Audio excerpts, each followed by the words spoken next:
Subscribe करें, like करें और शेयर करें। तो चलिए शुरू करते हैं कहानी।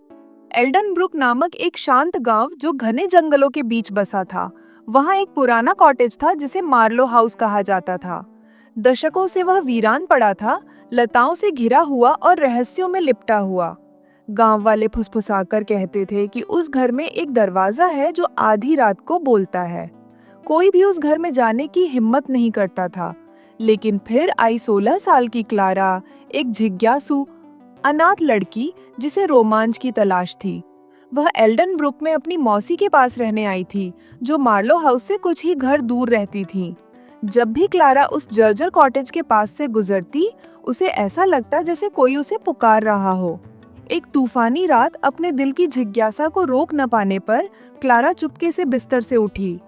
एक लालटेन और एक नोटबुक के साथ वह मार्लो हाउस की ओर निकल पड़ी।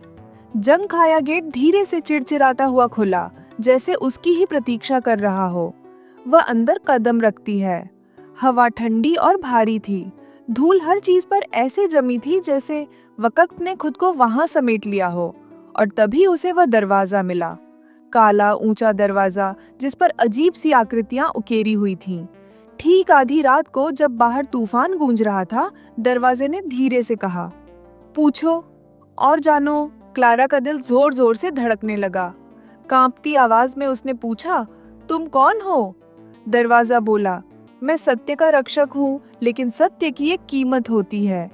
क्लारा, जो अपने माता पिता की रहस्यमयी मौत के बारे में हमेशा जानना चाहती थी, पूछ बैठी, मेरे माता पिता की मौत कैसे हुई? दरवाजे ने कुछ पल चुप रहने के बाद कहा, उन्हें धोखा मिला था, किसी अपने से। अचानक कमरे का तापमान और गिर गया।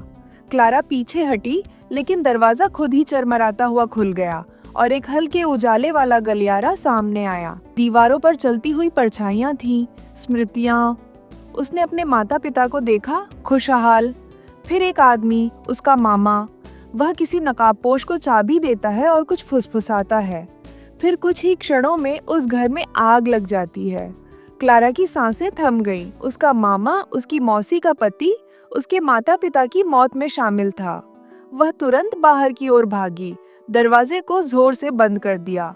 बाहर तूफान थम चुका था, लेकिन उसकी जिंदगी बदल चुकी थी। घर पहुंचकर क्लारा ने मौसी का सामना किया। मौसी फूट फूट कर रो पड़ी और सब कुछ कबूल लिया। उनका पति लालची था, क्लारा के माता पिता की जमीन और संपत्ति चाहता था। अगली सुबह गांव वालों ने देखा कि मार्लो हाउस जलकर राख हो चुका था। किसी ने नहीं देखा कि आग कैसे लगी, लेकिन क्लारा जानती थी उस घर ने अपना काम पूरा कर लिया था, सच को उजागर किया और फिर हमेशा के लिए चला गया।